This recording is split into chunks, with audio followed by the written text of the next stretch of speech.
I don't know why my camera keeps making this noise, and I'm sorry. I'm going to try and edit it out as much as possible. I have no idea what's making that noise. I guess. So, today's video, I want to talk about Leaked Labs and all of the drama that's been going on. Leaked Labs is a new makeup brand. It is a makeup brand by the channel Lipstick Lesbians, who I've followed for a really, really long time. I've recently unfollowed them, which I will get into. Leaked Labs is a new makeup company which strives to be innovative, bring products to market which have previously been shelved, they think is innovative enough. So I have a few issues with this brand before we even get into the actual products, the Lipstick Lesbian channel, and how they addressed feedback. The first problem I've had, and I've mentioned this in a number of comment sections across TikTok, is that for me, it seemed like it was, in a way, kind of lazy. It seemed like, from the way they were at least marketing this brand, that they were taking products which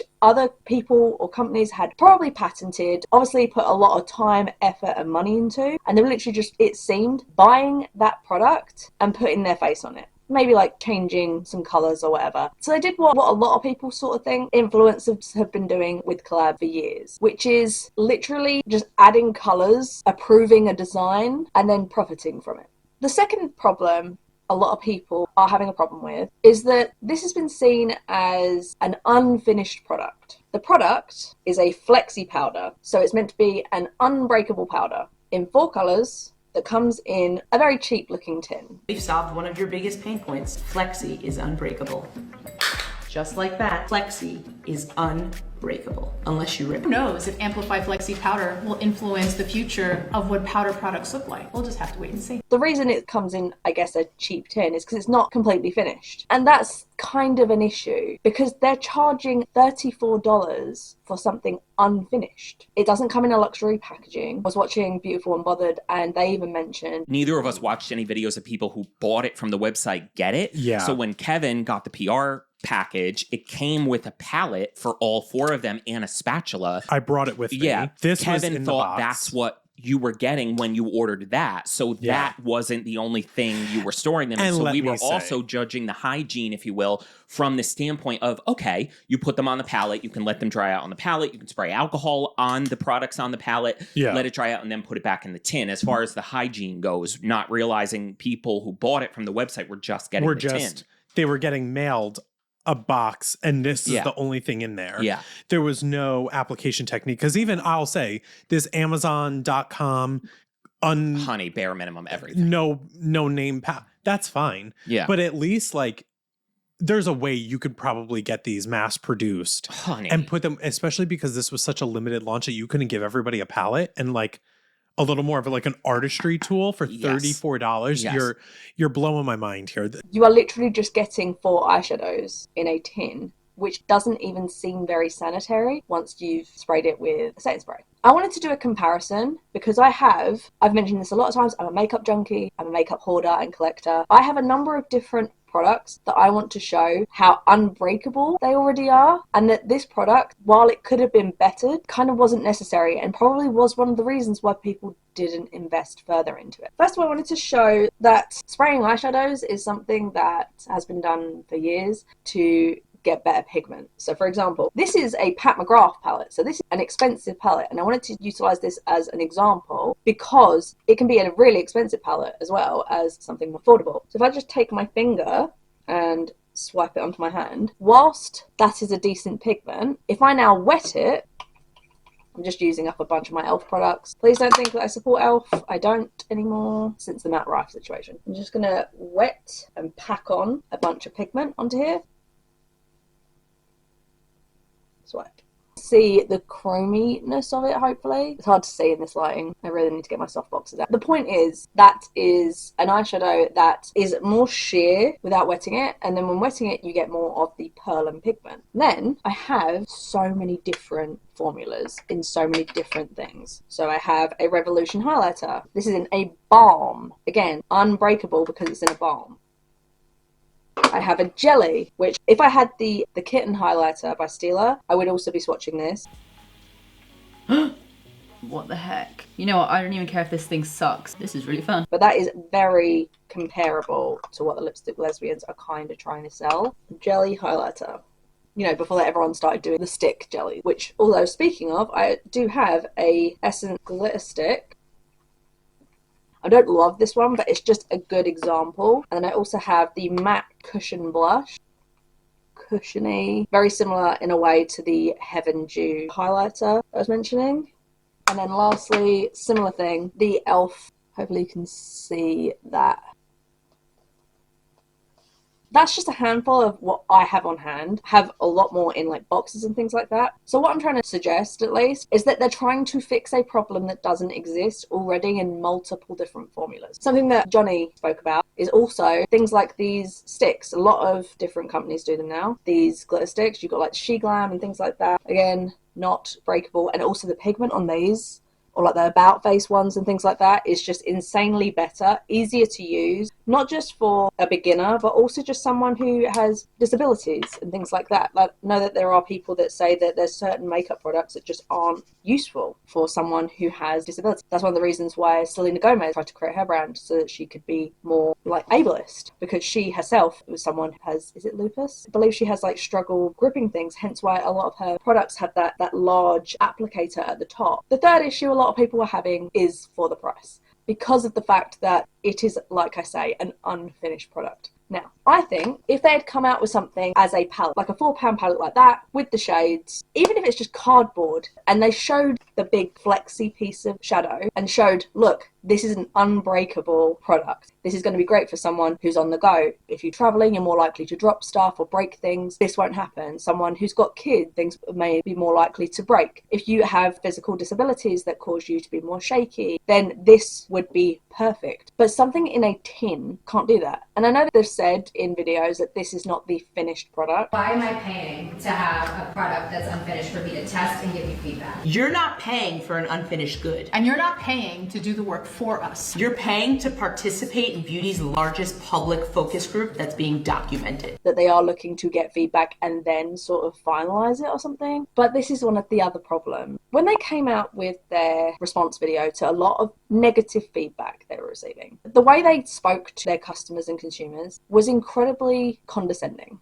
They spoke down to people who had followed them and supported them for years. The worst thing about it, they tried to utilize them being innovative as an excuse for, well, you just didn't understand what the product was for. You just don't understand how to use the product. Is Flexi a gimmick? Historically, when innovations launch, many people don't understand them and they need a lot of explanation. If you want this product to be used the way you've used all your other powder products, is it really innovative? It's really just a question of, is it worth it to explore? And ultimately, the question of whether or not Flexi is a gimmick is really up to you to decide. I've seen people use that product. It looks patchy. It looks inconsistent from shade to shade. The grams on it is ridiculous. The last thing, especially within that video, that really turned a lot of people off was that they made a joke. Firstly, why they're making jokes with something so serious when they're getting negative feedback across their brand is baffling to me. But the fact that they compared just trying out their product to just trying out being gay for a day, basically, was really disgusting. Take me, for example. I only dated men until I tried a woman, and boy was I surprised. You need to be flexible. They themselves have likely had to deal with homophobic comments throughout their whole life. The fact that, for me at least, as someone who identifies themselves as bisexual, the bisexual community have been told for generations that if you're a girl and you're bisexual, you're straight, but you're just trying to be edgy. If you're a guy who identifies as bisexual, then you are gay, but you're just being selfish. It was gross from a gay perspective, and it's also gross from a bisexual perspective, and I'm sure it's gross from a non-binary perspective. So in that response video, they also said basically people who were buying into this brand, buying this product, were going to be the biggest focus group. Well, if you're a focus group for a product that has yet to be released, normally brands either send it to you for free for feedback, or they pay you. You don't pay them. And the fact that they turned around and said that they would happily outsource basically their brand to test products for other companies. This is a space for collaboration. This is an invitation to all brands out there that aren't sure about an innovation. If they so choose, maybe they can leak it with our lab. I think it just started to show people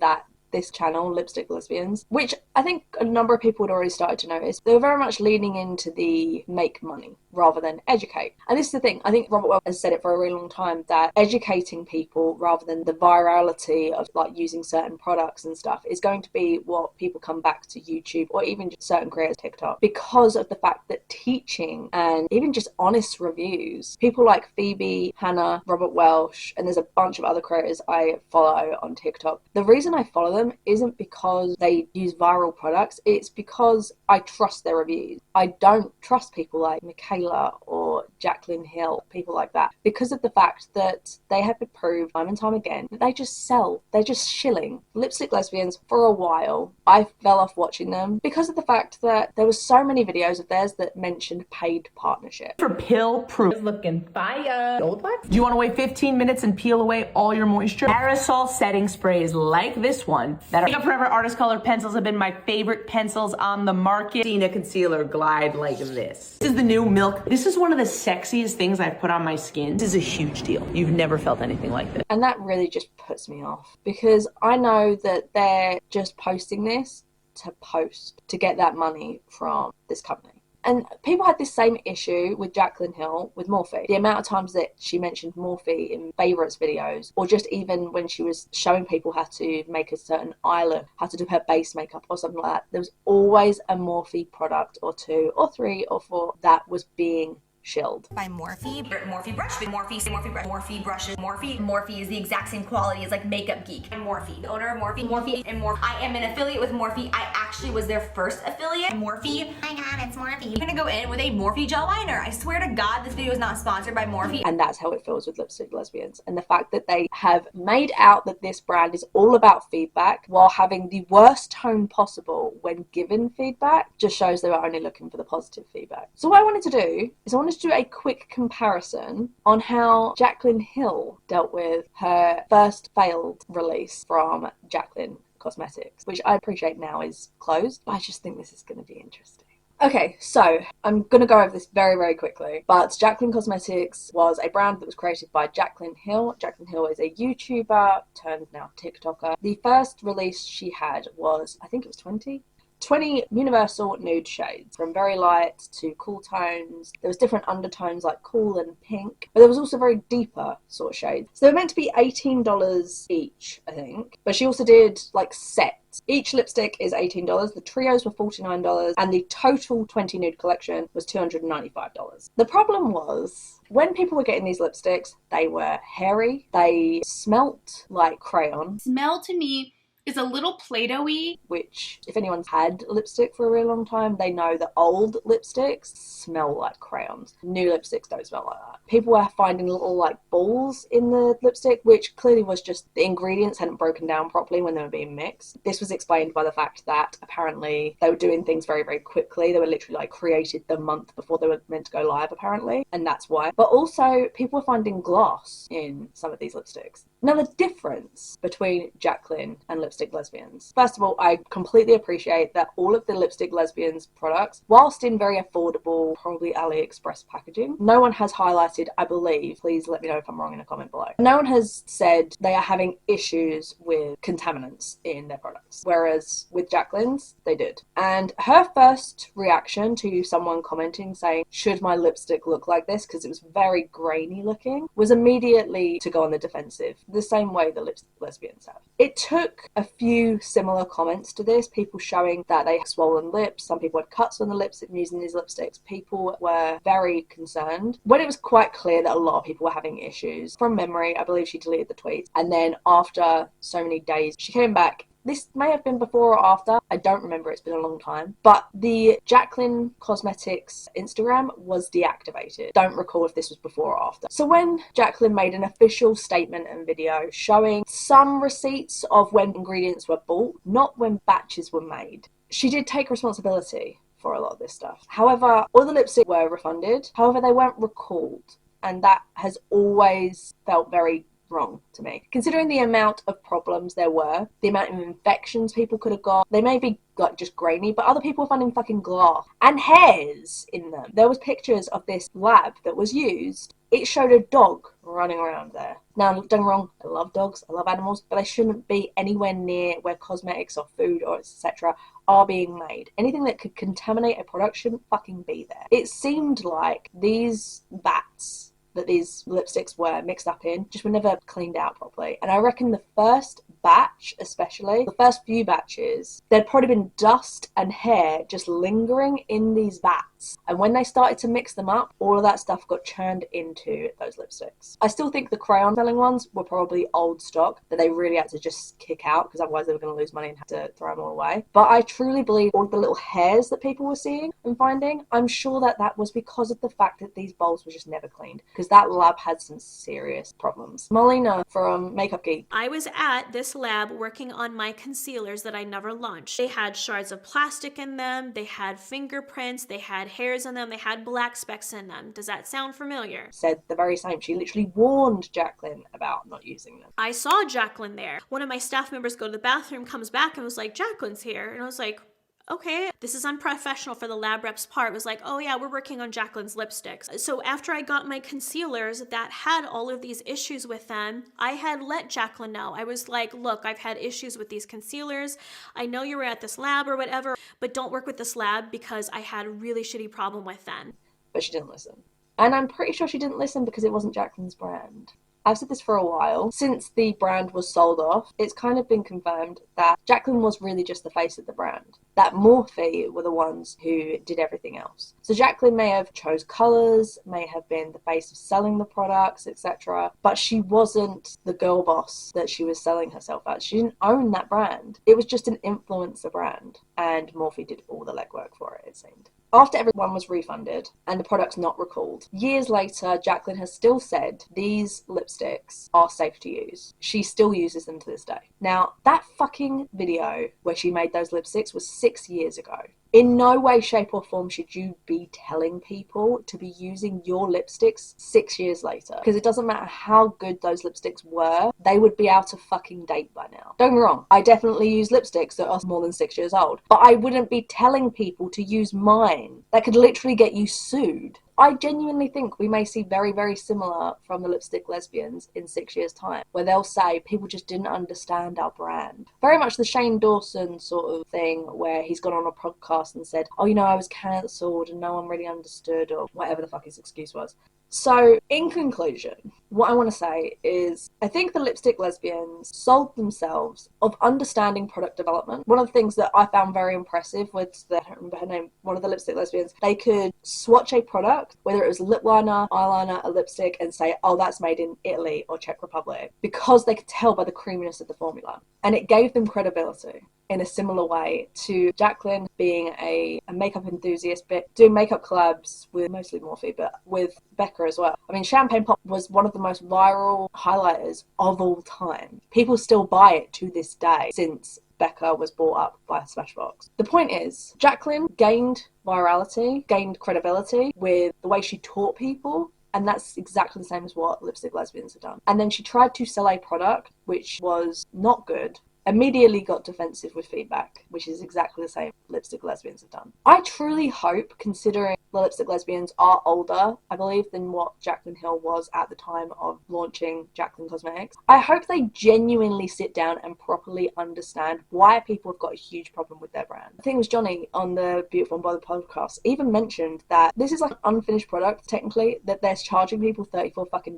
for. And yet, when they eventually, if this product actually gets completed and finished and put into actual packaging, they will likely sell these things for a lot more than what they are currently even selling them for. So they really, really need to not go the Jaclyn Cosmetics route, and they really need to actually take feedback on and not be so defensive. If it was just a few comments of people being like, oh, this is crap, blah, blah, blah, fine. But there are so many people that are giving genuine feedback and they refuse to listen to it. So it's not looking good.